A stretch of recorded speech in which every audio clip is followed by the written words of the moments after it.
नमस्कार दोस्तों, अपने यूट्यूब चैनल पर स्वागत करती हूँ। देखिए आप लोग के बीच में बहुत सुंदर एक विवाह गीत लेके आई है। पसंद पड़ी तो चैनल के सपोर्ट करिए, चैनल के लाइक सब्सक्राइब शेयर करिए। जैसे इतना तक हमको पहुँचाया उसे थोड़ा थोड़ा सपोर्ट करेगा तो हमारा भी आगे निकल जाएगा। देखिए आप लोग के बीच में बहुत सुंदर विवाह गीत लेके आए हैं हम। चमा चमा चमा के लाडो मामा के डालावा हो, जैसे रे दखिनवा रंगे छीट। चमा चमा चमा के लाडो मामा के डालावा हो, जैसे रे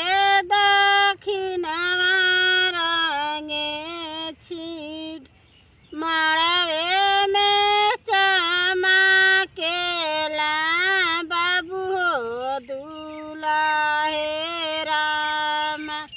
सखी सब गिरा मुलुझाई, माड़ावे में चमा केला बाबू हो दुलाहे राम।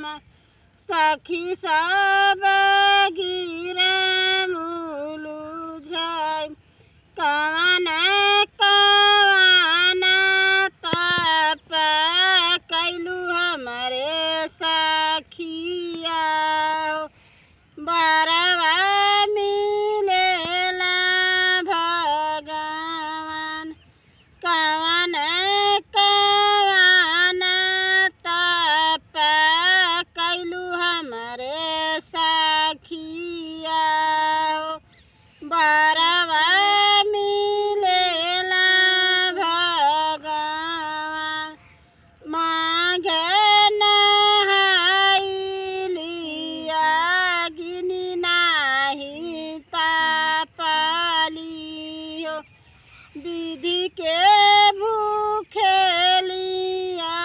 तवर, माघे नहाइलिया गिनी नाही तापली हो। विधि के भूखेलिया तवर, इह भूखले ही बाबा ना के भोजन करवलियो। बरवा मिलेला भगवान, भूखले ही बाबा ना के भोजन करवलियो। बरवा मिलेला भगवान, इह हो तप कैली हमरे सखिया।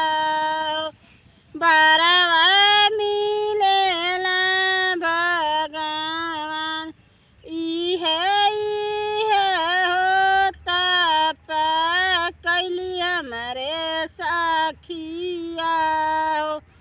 बरवा मिलेला भगवान, चमा चमा चमा के लाडो मामा के डालावा हो, जैसे रे दखिनवा रंगे छीट।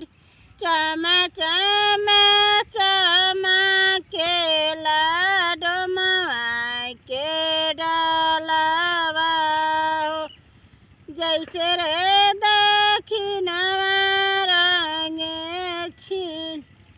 देखिए दोस्त, बहुत सुंदर गीत विवाह गीत है।